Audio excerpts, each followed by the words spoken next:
अगर आप law of attraction को सही तरीके से अपने लिए यूज करना चाहते हैं तो आज मैं आपको कुछ ऐसी बातें बताने वाला हूं, ऐसे कुछ टेक्निक बताने वाला हूं जिससे आप इस पर्टिकुलर लॉ ऑफ अट्रैक्शन को अपने लिए हमेशा फेवरेबल पाएंगे, बशर्ते कि आप वो साइंटिफिक फैक्ट्स को देखो, वो लॉ ऑफ मैनिफेस्टेशन क्या कहता है। अगर आप उसे सही तरीके से इंप्लीमेंट करते हो तो आपको डेफिनेटली वो चीज मिल जाती है। कैसे, वो मैं आपको कुछ अपने ही लाइव एग्जाम्पल से आज बताने वाला हूं। सो लॉ ऑफ अट्रैक्शन को समझने के लिए हमें लॉ ऑफ मैनिफेस्टेशन पर जाना है, जहां हमें 4 स्टेप्स की हमेशा बात की है कि आपको मेंटली पॉजिटिव सोचना है, उसके बाद इमोशनली आपको उसके बारे में पॉजिटिव फील करना है, थर्ड है आपको स्पिरिचुअली बिलीव करना है कि ये आपको मिल सकता है, ये पॉसिबल है, देन फिर आपको फोर्थ स्टेप में एप्रोप्रिएट एक्शन लेना है।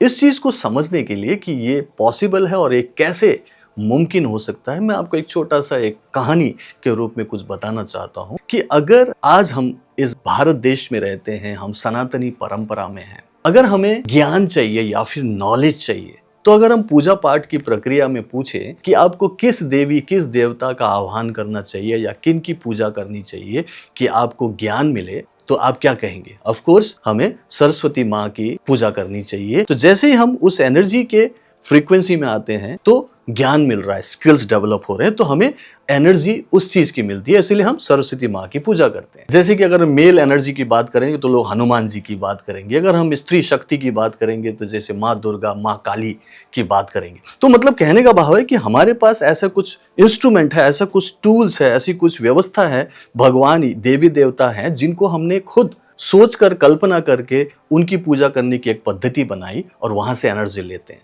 लेकिन अगर मैं आपसे पूछूं, जो कि आज की टॉपिक है, कि हमें मैनिफेस्ट करना है, हमें क्रिएट करना है कुछ नई चीज अपनी लाइफ में, तो आप किस देवी देवता की पूजा करेंगे? यहां पर हमें एक्चुअली क्रिएटिविटी की बात हो रही है, हम कुछ नया क्रिएट करना चाहते हैं, तो वो ब्रह्मा जी है, क्योंकि ब्रह्मा ने इस पूरे यूनिवर्स को बनाया। यहां अगर ब्रह्मा की बात करें तो ब्रह्मा की पूजा की व्यवस्था नहीं है, कोई ऐसी मंदिर नहीं है जहां जाकर आप ब्रह्मा की पूजा करो। पूरे भारत में या पूरे विश्व में सिर्फ एक ही मंदिर है जो कि पुष्कर में रखा गया है। तो आप ये सोचो कि सनातनी परंपरा में ब्रह्मा की पूजा क्यों नहीं की जा रही, जबकि सबको क्रिएटिविटी का हक है। तो यही बात मैं आपको बताना चाहता हूं कि हम लोग यही मानते रहे हैं कि हमारे अंदर ही वो क्रिएटिविटी है, इसी को बोलते हैं अहम ब्रह्मास्मि। इसलिए हमारे ऋषि मुनियों ने ऐसी व्यवस्था की, कहानी बनाई कि आपको ब्रह्मा की पूजा करने की जरूरत नहीं है, क्योंकि उनको पता था कि क्रिएटिविटी का पावर हमारे अंदर है। हजारों लाखों साल पहले जब हम जंगलों में रहते थे, नंगे घूमते थे, हमारे पास कुछ भी नहीं था, तो हमारे अंदर सिर्फ एक क्रिएटिव पावर था, अहम ब्रह्मास्मि। अगर हमें डर लग रहा था तो हमने हथियार का आविष्कार किया, अगर हमें बाहर जाने को अंधेरे में डर लगता था तो हमने आग का आविष्कार किया। मतलब हम खुद आविष्कारक हैं, हम खुद खोज करते हैं, बनाते हैं, हमारे अंदर क्रिएटिव पावर है। ये जो लाइफ आपकी चल रही है, इस लाइफ में भी जो कुछ भी हो रहा है वो सब कुछ आपने खुद मैनिफेस्ट किए हुए, कोई और इसके लिए जिम्मेदार नहीं है, हम खुद ही इन सब के लिए जिम्मेदार हैं। तो क्या हम अपनी लाइफ में वो पॉजिटिविटी नहीं क्रिएट कर सकते जो हम चाहते हैं? आज बीमार हो तो परेशान हो, रिलेशनशिप खराब है तो आप रो रहे हो, फाइनेंशियल स्ट्रगल कर रहे हो तो आप पूरी तरह से दिक्कत में हो। हमें क्या करना है? हमें उन सारी चीजों को ठीक करना सीख लेना है। सबसे पहले ये विश्वास लेकर आओ कि आप ही खुद क्रिएटर हो, अहम ब्रह्मास्मि। और जब आप ऐसा सोचते हो तो अब आपकी सोचने की प्रक्रिया अलग होगी। इस बार आपको विश्वास होगा कि जैसा मैं सोचता हूं वैसा ही मैं बनता हूं, जैसा मेरा कर्म होगा वैसा ही मेरा फल होगा। तो अगर कर्म फल आपको बदलना है तो आपको अकॉर्डिंगली 4 स्टेप्स लेने हैं। सबसे पहले अपनी सोच को बदलना शुरू करो, क्योंकि जब तक आप सोच को नहीं बदलोगे, नेचुरली वो नेगेटिव ही सोच रहा है और नेगेटिव मैनिफेस्ट कर रहा है। क्यों? क्योंकि हमारा माइंड एक सर्वाइवल मोड में रहता है। इसीलिए हमारे अंदर ईश्वर ने, गॉड ने एक सिस्टम डाला है, उसको सर्वाइवल मोड बोलते हैं। या तो खतरे को देखकर आप उसका सामना करोगे या तो आप उससे दूर भागोगे। फाइट एंड फ्लाइट का जो मोड है वो आज भी चल रहा है, जबकि अभी कोई जंगलों में नहीं रहते, कोई जानवर सामने नहीं है, लेकिन सर्वाइवल इंस्टिंक्ट आपका यही बोलता है पहले नेगेटिव सोच लो, क्योंकि जो भी सिचुएशन, जो भी आपके सामने होगा, उसके लिए सबसे पहले माइंड नेगेटिव सोचता है, और जैसे ही आप नेगेटिव सोचोगे, नेगेटिव फील करोगे, नेगेटिव बिलीव करोगे, और आपका एक्शन भी अकॉर्डिंगली हो जाता है। इसीलिए अगर आपको पॉजिटिव एक्शन लेना है तो आपको उस नेगेटिव सोच को धीरे धीरे बदलना शुरू करना पड़ेगा, और यहीं पर आपको थोड़ी सी ट्रेनिंग की ज़रूरत है, थोड़ी सी एजुकेशन की ज़रूरत है। आपको कोई किताब पढ़ना पड़ सकता है, आपको कोई अच्छे वीडियोस देखने पड़ सकते हैं, या फिर किसी गुरु के पास जाकर, किसी मेंटोर के पास जाकर अपनी माइंड की प्रोग्रामिंग करो कि कैसे पॉजिटिव सोचना है।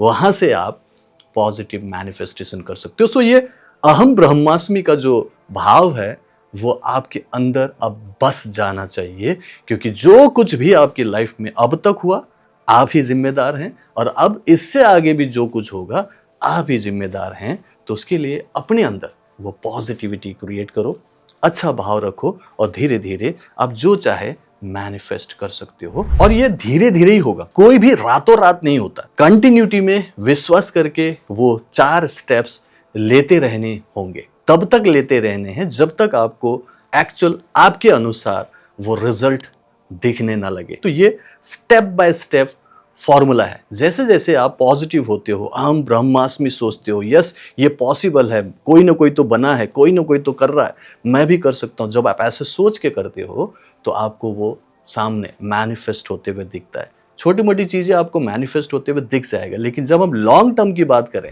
बड़ी बात करें, ट्रांसफॉर्मेशन की बात करें, तो उसमें थोड़ा सा टाइम लग सकता है, क्योंकि ऊपर वाले को भी आपके लिए वो सही तरीके का मैनिफेस्टेशन आपको दिलाने के लिए समय लगाते हैं। जब आप बहुत ही माइन्यूटली किसी चीज को सोचकर कि मुझे ये एग्जैक्टली ऐसा ही चाहिए, तो जब आप ऐसा ऑर्डर देते हो, इतने स्पेसिफिक ऑर्डर देते हो, तो यूनिवर्स भी उसे आपको दिलाने के लिए टाइम लगाते हैं कि आपने बोला कि ऐसा ही होना चाहिए, और उसके लिए आप वेट भी करते हो। ये वेटिंग पीरियड बहुत ज्यादा इंपॉर्टेंट होता है। तो आप जब वेट भी करते हो, विश्वास करते हो, और लगातार अपने ऊपर काम करते हो, कभी हिम्मत नहीं हारते, कभी नेगेटिव नहीं सोचते, और आप सोचते हो कि यस ये भी हो जाएगा, ये भी मिल जाएगा। और इसी पॉइंट ऑफ व्यू से मैंने अपने आप को पहले हीलर बनाया, सर्व का कल्याण सोचने वाला, कि सर्व का भला हो, सबका दर्द हो, बीमारी हो, तकलीफ हो, वो सब मैं ठीक कर पाऊं, उनको हेल्प कर सकूं कि वो कैसे अपने आप को हील कर सके। उसके लिए मैंने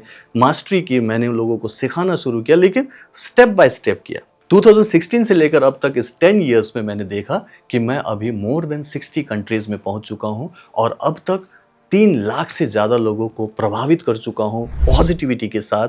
उनको लाइफ में हर चीज़ कैसे ईजिली मैनिफेस्ट करना सिखा रहा हूँ, और ये जो टेक्निक्स मैं सिखा रहा हूँ, जो मैं हीलिंग सिखा रहा हूँ, मैनिफेस्टेशन सिखा रहा हूँ, उसको सीख कर लोग बोलते हैं कि यस ये काम करता है। बस विश्वास करो, पॉजिटिव रहो, लगातार काम करते रहो, और आपको गुड मैनिफेस्टेशन होंगे। जब गुड मैनिफेस्टेशन आपकी लाइफ में होता है तो वो लॉन्ग टर्म होता है, जिससे आपको सुख मिलता है, शांति मिलती है, और आप हैप्पी फील करते हो। और अल्टीमेटली आपको भी तो यही चाहिए ना। तो अगर आपको लाइफ में हैप्पीनेस ही मैनिफेस्ट करना है, तो लॉ ऑफ मैनिफेस्टेशन को इस नज़रिए से देखो कि ये सब कुछ आपको मिल सकता है, लेकिन उसके लिए आपको लायक बनना है, आपको अपने आप को तैयार करना है।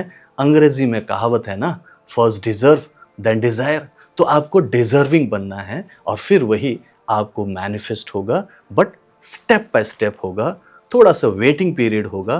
तब आपको हतोत्साहित नहीं होना है, डेस्परेट नहीं होना है, विश्वास करना है, थैंक यू बोलना है, और पॉजिटिव रहकर अपने कर्म को करते जाना है। जब आप ऐसा करोगे तो आप आराम से मैनिफेस्ट कर पा रहे होंगे, और आप बोलोगे यस यही लाइफ मुझे भी चाहिए थी, और यही सबको मिलना चाहिए। मैं आपके लिए प्रार्थना करूंगा, आपके लिए मैं शुभकामनाएं देता हूं। अगर आपको ये वीडियो पसंद आया, इसे लाइक एंड शेयर कीजिएगा, और अगर आपने ये चैनल सब्सक्राइब नहीं किया तो सब्सक्राइब भी कर लीजिएगा। मैं आपको अगले वीडियो में मिलता हूं। So bye bye, take care, keep healing, keep smiling, and Reiki bless you.